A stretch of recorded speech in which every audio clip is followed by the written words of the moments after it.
A ver, ¿es posible que un solo libro, uno solo, escrito en el momento justo, pueda llegar a ser el plano para construir un país entero? Suena a una locura, ¿verdad? Pues en la historia de Argentina hubo un texto que hizo exactamente eso. Vamos a descubrir cómo lo consiguió. Y aquí lo tenemos, Bases y puntos de partida para la organización política de la República Argentina, de Juan Bautista Alberdi. Lo más fascinante es que el propio Alberdi no lo veía como un ensayo para la biblioteca. Él mismo lo llamó un libro de acción. Su objetivo no era reflexionar sobre el pasado, no. Era un plan urgente para forjar el futuro de un país que en ese momento casi ni existía. Para entender la bomba que fue este libro, tenemos que viajar a 1852.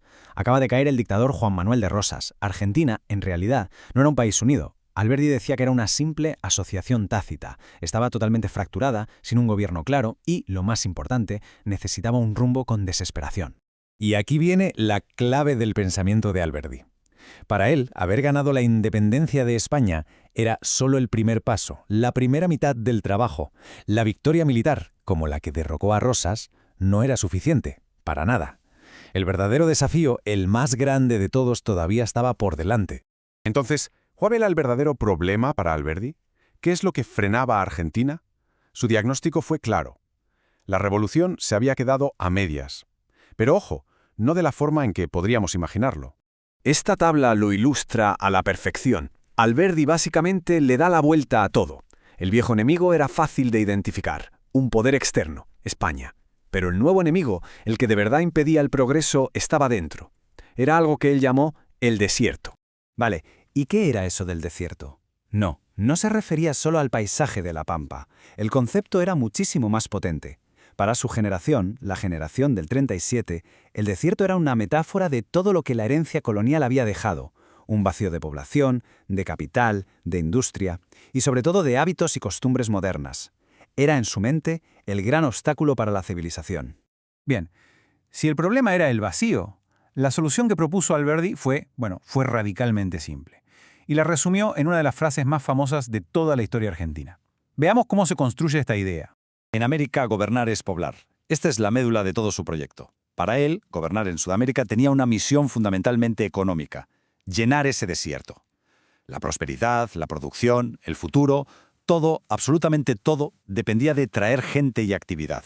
Pero claro, no se trataba de poblar con cualquiera. Y esto nos lleva a su muy controvertida teoría del trasplante. Alberdi estaba convencido de que la civilización no iba a nacer de las raíces locales. Él decía que la planta de la civilización no se propaga de semilla, es como la viña, prende de gajo. Había que injertar la modernidad, trayendo pedazos vivos de Europa. Y su opinión sobre las poblaciones locales, como los gauchos o los mestizos, era explícita y, muy dura. Él pensaba que ni el mejor sistema educativo del mundo podría convertirlos en los trabajadores disciplinados y modernos que, según su visión, el país necesitaba para despegar. Entonces, ¿qué gajos quería trasplantar exactamente? Pues buscaba importar rasgos muy concretos de diferentes naciones. Quería la libertad y el espíritu de empresa de Inglaterra y Estados Unidos y la cultura de Francia. Su plan era que los inmigrantes trajeran consigo estos hábitos y los plantaran en suelo argentino. Claro que para una nueva sociedad y una nueva economía hacía falta una máquina política que lo moviera todo. No bastaba con traer inmigrantes, se necesitaba una constitución diseñada específicamente para el progreso. El gran drama político de Argentina hasta entonces había sido la lucha a muerte entre unitarios, que querían un poder centralizado en Buenos Aires, y federales, que defendían la autonomía de las provincias. La solución de Alberdi fue un golpe de genio, un compromiso, un gobierno mixto que intentaba contentar a ambos. Y aquí está el corazón de esa propuesta. Creó un poder legislativo con dos cámaras. Por un lado, la Cámara de Diputados, que representaría al pueblo, a la nación en su conjunto, que era la idea unitaria, y por otro, el Senado, donde cada provincia tendría la misma representación, la gran idea federal. Una solución brillantísima para una guerra civil que estaba siempre a punto de estallar. Eso sí, para que todo este motor funcionara y no se descontrolara, Alberdi creía que hacía falta un poder ejecutivo fortísimo. De hecho, citando a Bolívar, llegó a defender la idea de un monarca con nombre de presidente, un líder con la autoridad necesaria para imponer por la fuerza este proyecto modernizador. Y aquí es donde la cosa se pone de verdad interesante. Porque todo este plan, visto en conjunto, tenía dentro una contradicción enorme, una tensión que iba a marcar al país durante décadas. Por un lado, el proyecto de Alberdi imaginaba una sociedad civil increíblemente abierta, dinámica y liberal, un lugar de comercio, industria, ideas nuevas. Para atraer a esos inmigrantes y capitales que tanto quería, la Constitución del 53, que está totalmente inspirada en bases, garantizaba libertades civiles amplísimas para todos los habitantes. Ni siquiera hacía falta ser ciudadano. Libertad de trabajo, de comercio, de culto, de expresión. Era un auténtico imán para el progreso económico. Pero, y este es un pero gigantesco, toda esa libertad económica y social tenía que ser dirigida, gestionada y protegida por un sistema político cerrado, muy controlado por una élite y liderado por ese presidente que era casi un monarca. Los historiadores le han puesto un nombre a este modelo: progresismo autoritario.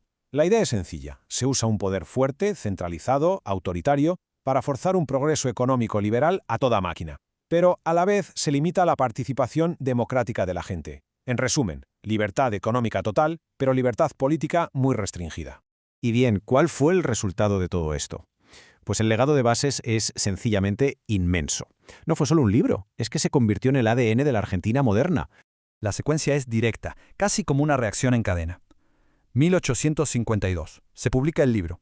Apenas un año después, 1853, se aprueba la Constitución Nacional, que es prácticamente un calco de las ideas de Alberdi.